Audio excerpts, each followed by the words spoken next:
Quiero saludarlos una vez más y de entrada desearles un muy feliz año 2020.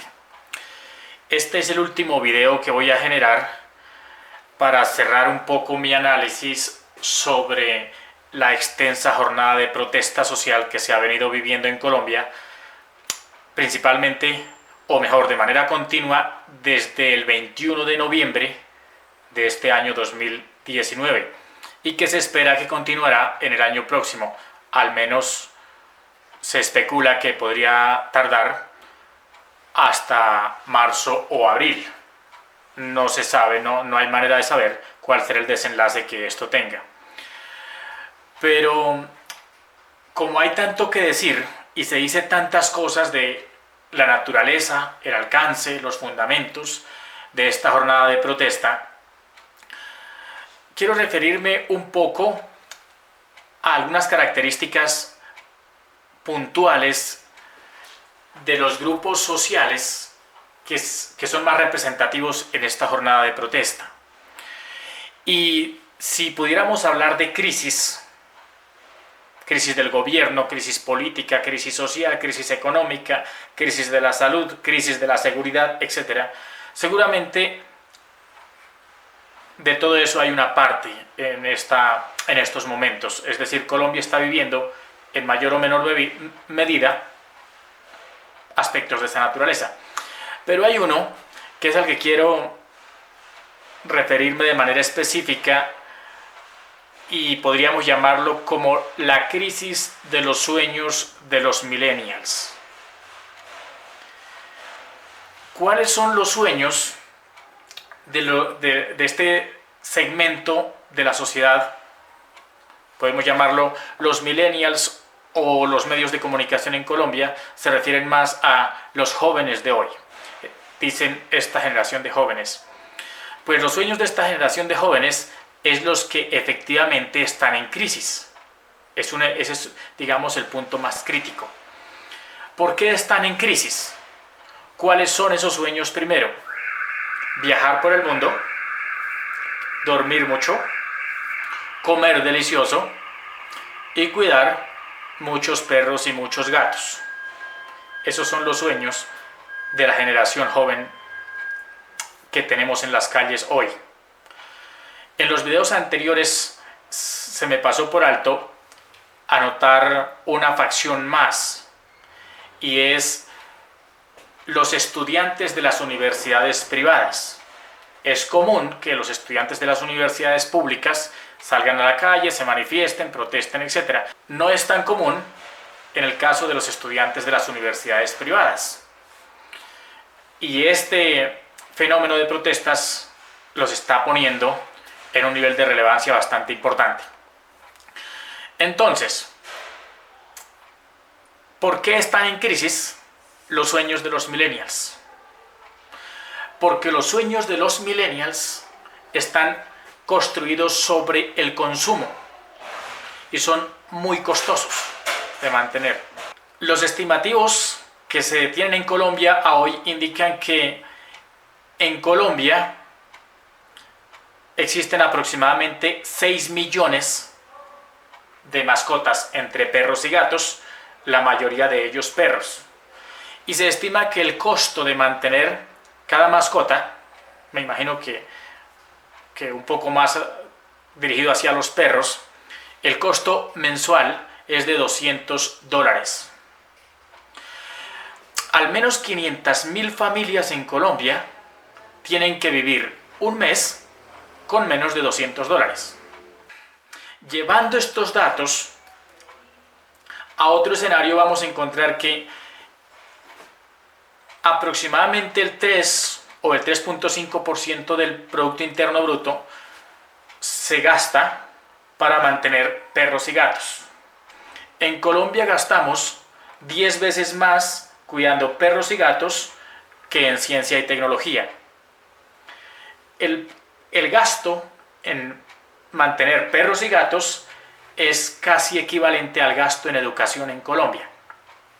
Ese es un detalle que vale la pena cuestionarlo y ponerlo de manifiesto sobre el análisis de estas situaciones que se están viviendo en Colombia. Lo que se gasta cuidando perros y gatos es suficiente para darle alimentación a los 6 millones de niños pobres que tenemos en Colombia. ¿Qué quiero señalar con esto?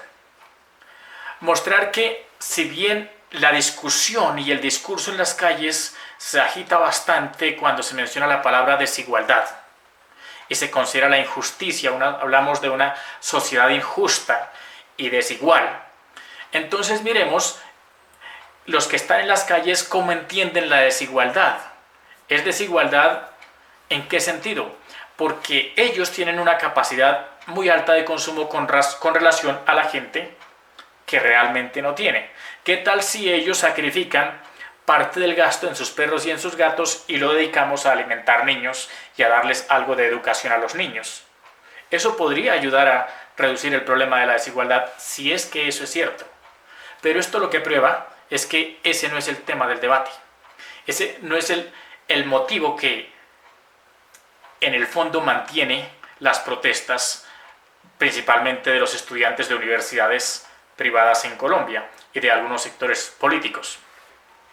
El discurso en las calles deja entrever un malestar con el capitalismo. Pero la generación de jóvenes de hoy que están protestando, porque los medios de comunicación en Colombia dicen que esto es una protesta de los jóvenes y que hay que respetársela y que hay que apoyársela, siguiendo esa dirección, entonces también tenemos que decir que estos jóvenes son los que más han disfrutado del producto del capitalismo, de las ganancias del capitalismo, los que más se han beneficiado del capitalismo. El capitalismo, pues, es un sistema que resulta de la interacción de los agentes, de las personas, por buscarse o por proveerse bienestar de manera individual. El capitalismo no tiene intenciones, es un resultado de cómo se comportan los agentes. Y es el sistema capitalista el responsable de la evolución humana. No estoy diciendo que el capitalismo es el sistema ideal, el sistema perfecto, no. Estoy describiéndolo para que se entienda un poco en qué consiste. Entonces, históricamente el capitalismo ha generado mucha riqueza.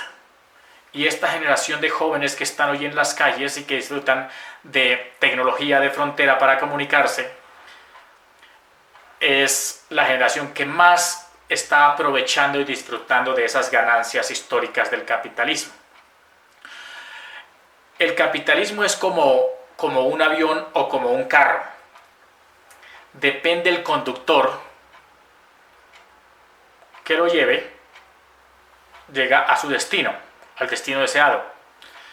El problema del capitalismo es que se ha manejado mal.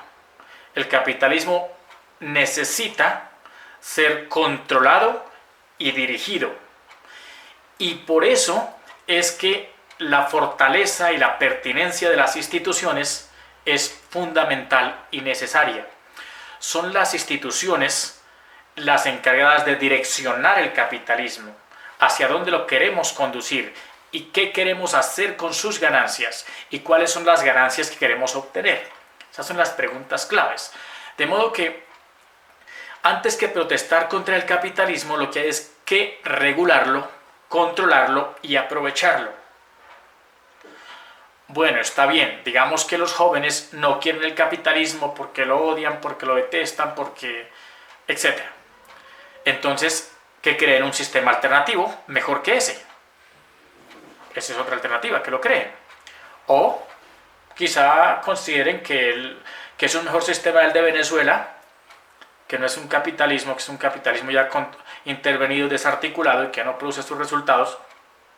Pues entonces que lo elijan y que lo instauren con el argumento de que ese es mucho mejor que el capitalismo, que los jóvenes en Venezuela hoy viven mucho mejor que los jóvenes en Colombia.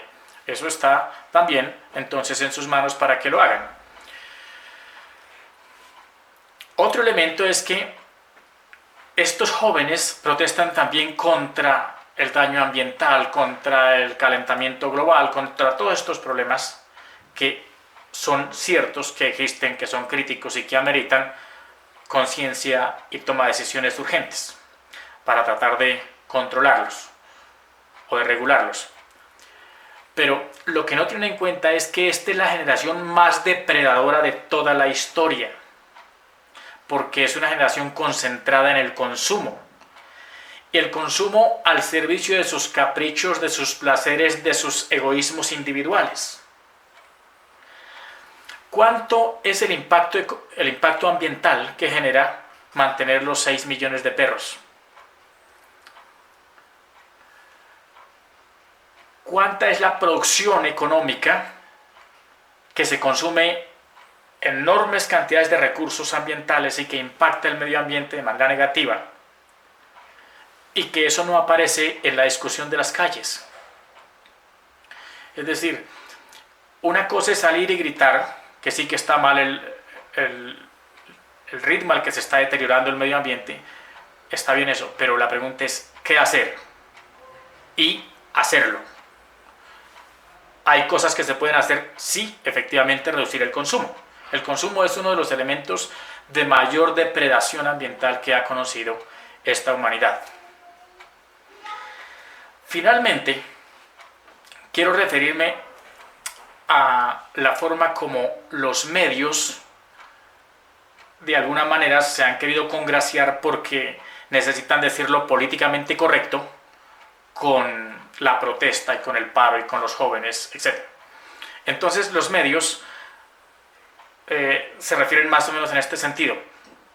Dicen que esta es una generación que por fin le perdió el miedo al miedo. Así titulaba una columna una periodista muy respetada y muy reconocida en Colombia. Pero cuando uno mira en detalle, no, esta es la generación más miedosa que ha existido en la historia después de que la humanidad descubrió el fuego. El descubrimiento del fuego fue el primer instrumento con el que se redujo el miedo. Y ahora esta es la sociedad más miedosa que tenemos después de esa generación, de esa época. ¿Por qué tiene miedo? Porque no tiene variables de control. Es decir, el placer que obtiene esta generación, que es de consumo, no depende de ellos. Depende de las personas que producen y que generan el ingreso para poder consumir. Entonces, como todo el placer que está experimentando esta generación no depende de ellos, sienten mucho miedo de quedarse sin nada, de que alguien les quite, de que en el momento en que dejen de darles, pues se quedan vacíos porque no tienen nada. Los datos señalan cosas como las siguientes. Aproximadamente el 45% de los jóvenes en América Latina no aspiran a invertir, ni comprar bienes durables, ni trabajar, porque su sueño es viajar por el mundo y ser libres y hacer lo que quieran. Eso significa que cada día tienen menos posibilidad de controlar su destino, su vida, su presente, porque las fuentes de consumo no dependen de ellos. Ellos no producen, no trabajan, no son propietarios, no invierten. Entonces, de esa manera aumenta la incertidumbre. Sí son más libres, pero la libertad, en la medida que ampliamos la libertad, ampliamos la incertidumbre. Y entonces el futuro, o sea, los sueños de esta generación están en crisis es por esa razón, porque ellos no controlan ninguna de las variables que les ha sustentado hasta ahora su forma de vida, el contenido de su vida. De modo que ese es el elemento clave para entender por qué la naturaleza y la forma de las protestas. Y observemos que, como lo señalé en un video anterior, estas protestas han dejado entrever un hecho bien interesante y es como la igualdad de género. Se nota una participación muy activa y muy explícita de la mujer. Pero tanto hombres como mujeres que dicen ser estudiantes y se representan como estudiantes, no actúan como estudiantes, actúan guiados por el instinto natural, el instinto de sobrevivencia que se activa en presencia del miedo. Entonces por eso vemos a hombres y mujeres insultando a policías, insultando a ciudadanos que no se suman masivamente como ellos, que no tienen comportamiento de manada, insultando a las instituciones, cosa que no tiene sentido. Lo que se necesitan son estudiantes de verdad que estudian y que explican y que ayudan a entender y que ayudan a diseñar y que ayudan a construir.